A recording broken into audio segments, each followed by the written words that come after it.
Uko Fiti. So you last said your second point was about the men's perception of themselves. Yes. So I wanted to add a dimension to that point. Yes. And ask you what your thoughts are about what you think the patriarchy's contribution to men's image is. Because I think when you grow up in a patriarchal society where you have been emboldened to be a man, don't be weak, don't show emotion, it closes out the door for abuse, So do you think that these patriarchal systems that you guys praise so much are working against you in this sense? I will say that you have a wrong interpretation of patriarchy. So welcome to the feminist world where our words are misinterpreted. You have a wrong interpretation of that. School me. And why am I saying it? Where you say that where the men are in terms of stories that they can't express their emotions, so that is a wrong. No, I didn't say that. I said what patriarchy basically does is that it teaches men to be men. As the authority. Listen to the intonation. Men to be men, eh? Men to be How? men. How? So a man shouldn't be weak.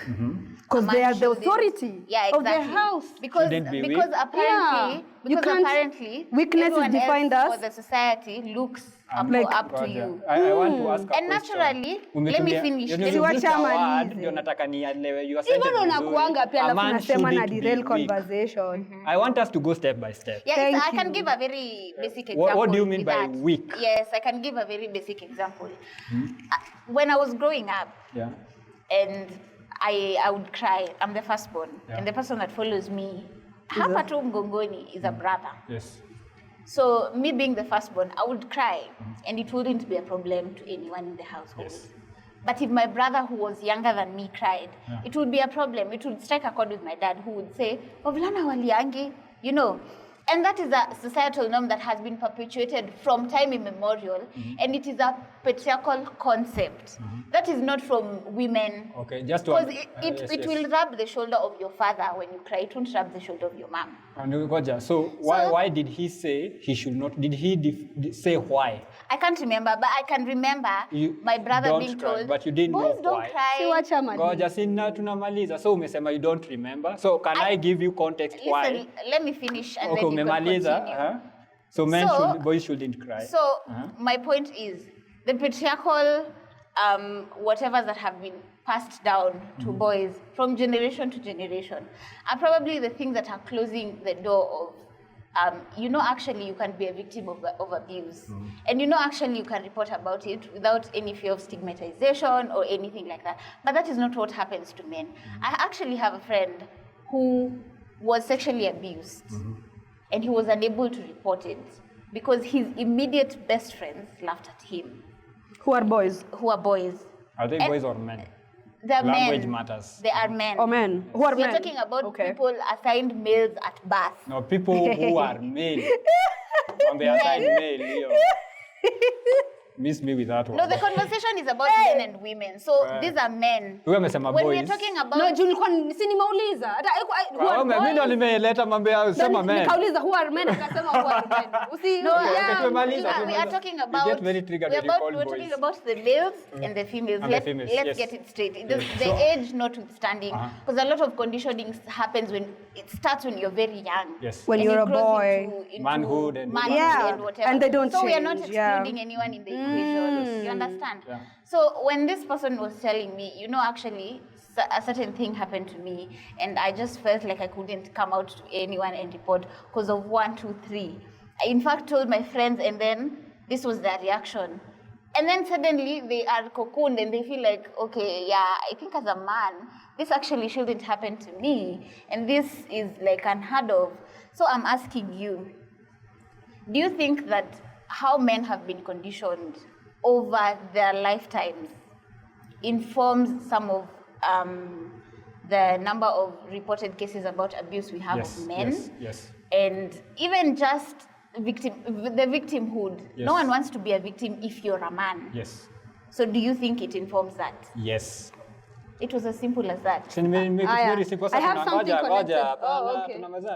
Oh, Maliza. So, do you think Yeah. that your dad allowed you to cry because he thought you were weak? I would say yes, just because I don't see any other reasonable explanation why me as a girl or me as a woman it would be okay for me to let out my emotions and be expressive, and my brother cannot. You understand? I think still the root Can of I make all a note? this. And you are both human beings. Yeah, and we are both human. And in fact, we were children. Yeah, children, Let me add that. And children usually are not able to They don't have the skills and contain their tools emotions to be able and stuff to like that. work around the emotions. Exactly.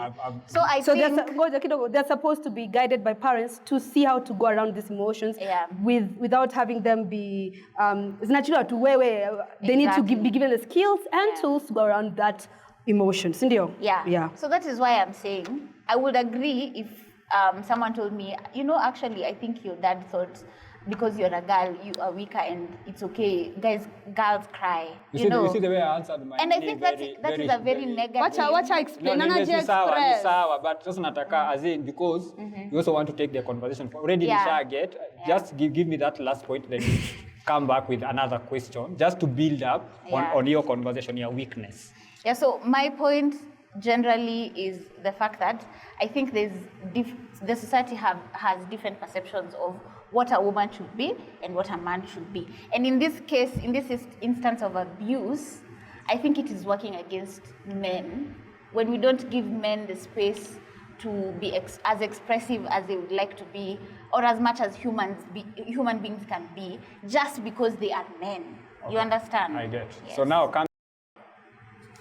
could it be that you are allowed to be that expressive because he understood, number one, which society you are growing in and what kind of dangers you will face up mbele. So he will encourage you to always be expressive so that in case somebody will come and try kufinyilia that ukona that one, Goja. So is it a possibility that that could have been in his mind? Like if you encourage your children to speak, then it's very hard to oppress them and violate them. Okay. And being a girl and seeing the kind of risk ulikuwa nayo, that will like encouraging that space, and him being the father and the mother and the family, that it is okay for you to do that here. Yeah. We are the people you should report to. Because if you look even at the society, if I'm abusing my wife, probably the friend and the next person is the family who will know the first one atakimbilia because ya venye alilelewa, so akaambiwa you cry, when you cry I come, I try to sort nini inaendelea. And could it be that because the boy was growing up in the same society but the dynamic was different in terms here, you are going to be in spaces of men. This is the way men, number one, your first enemy are the men. Because allow me answer the first one, I'll use it. I'll forget. A clear yes, no, and then I would even ask for Nini. Who your biggest enemies are? I'll give small context. Okay. I wish that was the case. While there's like a small possibility, that in his head, that is what he was thinking. I want to strongly believe that that is not what he was thinking. Okay. And I have reason to, just because, again, as I said, society wants men and women to have a clear demarcation. This is a man and this is a woman. That is how society is. And I don't want to subtract my father from that equation. I think he also was thinking the same. And I'd really want for it to be that he wanted me to be as expressive as I could get. So it's a possibility. It's a possibility. That's the only thing I needed you to say. Yeah. It's a possibility. I may not believe it, but it's a possibility. We wouldn't know unless we ask him, like yet in the another sema. So what you are saying, but going off of facts, what you are saying, you don't know what your father was thinking. Listen, going off of facts, I don't think it's that is what was happening. So it's you not thinking, but you can't 100% do that. Sasa ni baba yake. Uko Fiti, Uko Fiti.